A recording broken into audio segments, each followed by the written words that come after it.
Hello guys, welcome back to the study. This is Dheeraj Kumar. अभी जो है air force group X and Y में जो भी क्वेश्चंस मिले हैं वो मैं आपको यहाँ पे रिव्यू दे रहा हूँ। बहुत ही कम क्वेश्चंस मिल रहे हैं गाइस। इसके बाद जो क्वेश्चंस मिल रहे हैं ना, मैं वो आपको टेलीग्राम चैनल पे अपलोड कर दे रहा हूँ।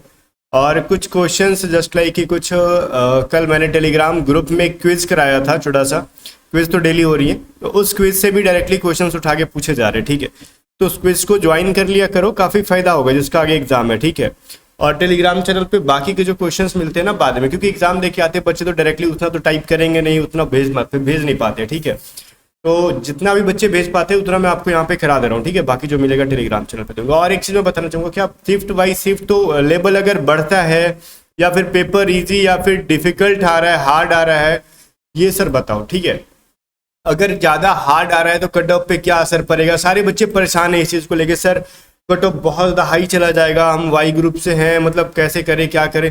एक चीज़ मैं आपको पहले क्लियर बताऊंगा इसको स्टार्ट करने से पहले, जो कि बहुत ज़्यादा इंपॉर्टेंट है, जिसका आगे एग्जाम है। थोड़ा सा ना पेशेंस रखो।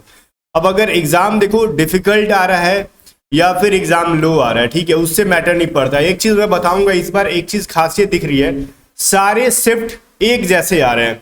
जस्ट लाइक कि अगर सेक्शन वाइज बांट देना, इंग्लिश में, फिजिक्स में, मैथ में और रागा में, ठीक है, तो अगर एक चीज इजी है तो एक चीज डिफिकल्ट है। तो अदर शिफ्ट में एक चीज, मान लो इंग्लिश इजी देता है तो किसी में रागा टफ, किसी में रागा इजी है तो किसी में इंग्लिश टफ है, इस तरीके से आ रहा है। ठीक है, तो इस चीज को लेके नहीं सोचना है कि किसी का शिफ्ट बहुत ज्यादा इजी हमारा टफ है तो उसका रिजल्ट हो जाएगा, हमारा नहीं होगा, ऐसा नहीं है गाइस। भले एयर फोर्स के अंदर नॉर्मलाइजेशन नहीं है, बट इस बार जो है बहुत ही बढ़िया तरीका से ले रहे हैं। और थोड़ा सा डिफिकल्ट वो लोग करेंगे नहीं तो लगभग 7.5 लाख बच्चे अप्लाई कर रखे हैं, छाटेंगे कैसे उनको भाई? तो उनको छाटना है ना, तो कट ऑफ पे बहुत ज्यादा हाई नहीं जाएगा, इसका टेंशन लेके ना जाओ।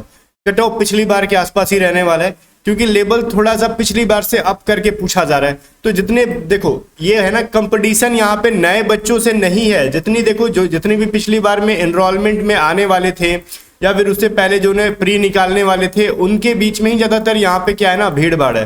तो जो न्यू बच्चे हैं उनके साथ आपका बहुत कम कंपटीशन है, क्योंकि उनकी तैयारी उतनी ज्यादा है नहीं। तो अगर आप भी पिछले वाले बच्चे हो तो फिर आप टेंशन मत लो, आपका कंपटीशन उसी के साथ है जिस पिछले बार जिसके साथ था। ठीक है, तो आराम से जाओ, कट ऑफ पे बहुत ज़्यादा असर नहीं पड़ेगा इसका। ठीक है, चलो फिर जो क्वेश्चंस मिले मैं बता दूं। और ये A3 मैंने इसलिए लिखा है यहाँ पे क्योंकि आज देखो, आज 26 तारीख है, 24 तारीख से एग्जाम स्टार्ट था, तो 24, 25, 26 तो आज एग्जाम का तीसरा दिन है और फर्स्ट शिफ्ट, तो वही मैंने A3 लिखा। ठीक है, यही आपके एडमिट कार्ड पे भी लिख रहा होगा, ऐसी तो कंफ्यूज ना होना, मैं बार बार क्लियर कर दे रहा हूँ। फर्स्ट क्वेश्चन मिला अपने को इंग्लिश का। ठीक है, a book which is author is unknown, एक ऐसा बुक या फिर एक ऐसा स्टोरी या फिर कोई भी चीज जिसके ऑथर या फिर ऑनर के बारे में हमको पता ना हो। वन वर्ड सब्स्टिट्यूशन में आपने पढ़ा होगा ना, कोई भी चीज जिसके ऑथर के बारे में या फिर ऑनर के बारे में जब हमको पता नहीं रहता है उसको हम लोग क्या कह लेते हैं? एनोनिमस कह लेते हैं। ठीक है, एनोनिमस। ठीक है, चलो आगे देखो। एब्रप्ट, एब्रप्ट का मतलब क्या होता है? तेजी से, एब्रप्टली बोलते हो ना, तेजी से। इसका एक सिनोनिमस पूछा गया था, सिनोनिमस पूछा गया था। और देखो गाइस, मुझे लगता है बच्चे ना जेन्युइन बच्चे बता रहे हैं जो क्वेश्चन, शायद किसी किसी शिफ्ट में क्वेश्चन में डिफरेंस आ रहे हैं। कभी कोई एब्रप्ट का सिनोनिम पूछा, किसी में किसी और चीज का सिनोनिम पूछा, ऐसा भी देखने के लिए यहाँ पे मिल रहा है मुझे लग रहा है। क्योंकि कुछ देखो, 2 बच्चे 3 बच्चे जब सवाल बता रहे हैं ना, तो जीके का दोनों का सेम क्वेश्चन रहता है, बट कुछ क्वेश्चन इंग्लिश के या तो इनका डिफरेंट है या तो इनका डिफरेंट है। ठीक है, ऐसा भी किया जा रहा है, तभी तो बच्चे अलग बता रहे हैं ना, बच्चे बता रहे हैं उस बेस पे मैं आपको बता रहा हूँ ये चीज। तो एब्रप्ट का मतलब बोला मैंने तेजी से, तो उसका सिनोनिम क्या हो जाएगा? इमीडिएट, सडन, क्विक या फिर रैपिड। ठीक है, चलो आगे। निम्बल, निम्बल का मतलब क्या होता है? चतुर होना। क्या होना? चतुर होना। अब निम्बल का मतलब चतुर हो गया, तो इसका उल्टा क्या हो जाएगा भाई? तो कोई भी इंसान जो सोचने में मतलब कमजोर हो, स्टूपिड हो, मूर्ख हो, उस टाइप से समझ लो। अब क्या ऑप्शन में था मुझे पता नहीं, ऑकवर्ड भी हो जाता है, स्लो भी होता है, क्लमसी, स्लगिश या फिर स्टूपिड, ये सारे होते हैं। और भी बहुत सारे होते हैं इनके एंटोनिम, और जैसे हमने एब्रप्ट का मैंने 3-4 बता दिए, और भी सिनोनिम्स होते हैं इसके। तो जो भी आपके ऑप्शंस में थे, या फिर हो सकता है कि इनमें से कोई ऑप्शन में ना हो, कुछ और हो, तो आप बस समझ गए ना कि सवाल आया था और आपको पढ़ के जाना है। ठीक है, और ये सवाल अगर आया था इन दोनों में से, तो इसमें से कौन सा ऑप्शन में था ये भी कमेंट में बताओ। अगर ये ऑप्शंस में नहीं थे तो इसकी जगह पे क्या ऑप्शन में थे और आपने क्या आंसर किया, वो चीज़ आप कमेंट सेक्शन में बताओ, ताकि मैं आपको कमेंट का रिप्लाई दे पाऊंगा कि आपने सही किया कि नहीं गलत किया। ठीक है, आगे देखो। उगते हुए सूर्य का देश पूछा गया था। एक्चुअली हम लोग नॉर्वे को जानते हैं ना उगते हुए सूर्य के देश के नाम से, राइजिंग सन जो होता है ना, किस कंट्री को माना जाता है? तो नॉर्वे को माना जाता है।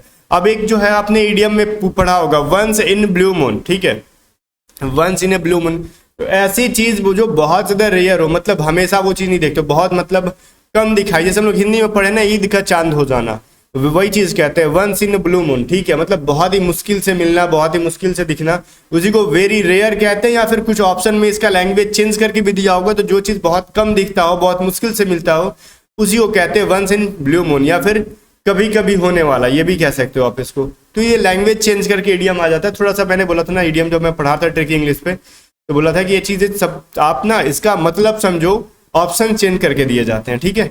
आगे देखो, एक चीज है 2 कॉमन ईयर से क्वेश्चन 2 आए थे लगभग, एक एक्टिव पैसिव से क्वेश्चन आ रहा है, एक डायरेक्ट और एक इनडायरेक्ट से भी सवाल आ रहा है। तो ये चीज जरा समझना बहुत इंपॉर्टेंट है, ठीक है। डायरेक्ट इनडायरेक्ट से भी सवाल पूछे जा रहे हैं एक एक, और एक्टिव पैसिव से बहुत ही ईजी लेवल के आ रहे हैं। ओवरऑल इंग्लिश बहुत ही ईजी आ रहा है, बच्चे जो कि आराम से कर ले रहे हैं। प्रीवियस ईयर जो एग्जाम में आए थे वो आ रहे हैं, और रागा के सेक्शन में जो है ना math almost previous year exam जैसे आ रहे हैं। थोड़ा सा कैलकुलेटिव थे पिछले बार भी, इस बार भी है। देखो कुछ लोग एंशिएंट का भी बोल रहे हैं एंटोनिम आया था, और प्रोबेबली का सिनोनिम आया था। जस्ट देखो यहाँ पे मैंने बोला एब्रप्ट और निम्बल का ना, बस कुछ लोग बता रहे थे। ये सवाल देखो उन्होंने ये सभी चीजें सेम बोला, ठीक है, बट उसके अलावा उनका ये सवाल चेंज हो गया था। तो मुझे लगा कि भाई कुछ तो चेंजेस है इनके अंदर।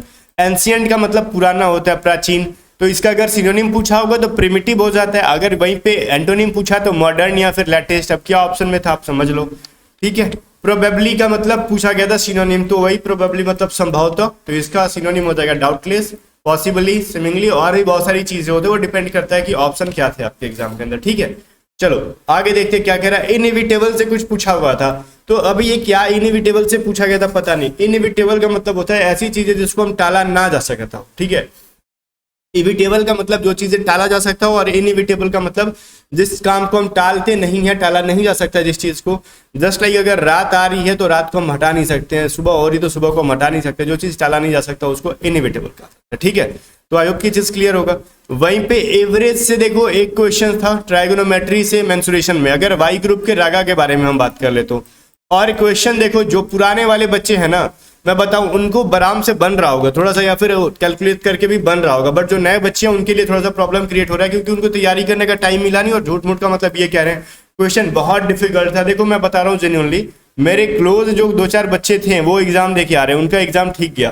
कह रहे हैं क्या भाई सर देखो क्वेश्चन तो बने हैं, ठीक है, और जो पिछली बार एग्जाम दिया होगा और वो रिवाइज करते रहा होगा ना कंटिन्यू, उसके लिए ठीक है, बट जो रिसेंटली बहुत कम टाइम से प्रिपरेशन कर रहा है उसके लिए चीज डिफिकल्ट है। तो अब देखो पेपर डिफिकल्ट बहुत ज्यादा नहीं है, पेपर मॉडरेट है, अब डिपेंड करता है कि आपकी तैयारी कैसी है, ठीक है। तो ये चीज है। तो मेंसुरेशन, ट्राइगोनोमेट्री और एवरेज से एक क्वेश्चन आया। कैपिटल ऑफ कर्नाटका, ये कल हमने क्यूज में किया था, बेंगलुरु है, ठीक है। और एक करेक्ट स्पेलिंग पूछा था मैन्यूवर का, ठीक है, जो कि जैसे कार्य कुशल क्षमता से रिलेटेड है, तो इसका एक करेक्ट स्पेलिंग पूछा गया था, ठीक है। तो गाइज अभी तक जो हमको क्वेश्चंस मिले इतने ही मिले, इसके अलावा जितने भी क्वेश्चंस थे आप फटाफट कमेंट सेक्शन में करना शुरू कर दो। बाकी जितने भी इंग्लिश के अभी तक पूरे हुए ना, सारा मैं क्वेश्चन एक जगह करके मैं एक अलग से मॉक टेस्ट बना के आपको प्रोवाइड कर देता हूँ यूट्यूब के ऊपर, ठीक है। आज ही मैं प्रोवाइड कर दूंगा, और रगा के जितने मिलेंगे 24 से लेकर 26 तक आज शाम तक मैं एक अलग से मॉक टेस्ट बना के रेडी करके आपको दे दूंगा यूट्यूब पर, ठीक है। चलो मिलते हैं नेक्स्ट वीडियो में। बाकी 25 तारीख तक जितने क्वेश्चन मिले थे मैंने रगा का एक मॉक टेस्ट बना दिया, अगर आपने नहीं देखा तो देख लो, आपको स्क्रीन पर भी दिख रहा होगा, ठीक है, उसको जाके देख लो आप लोग।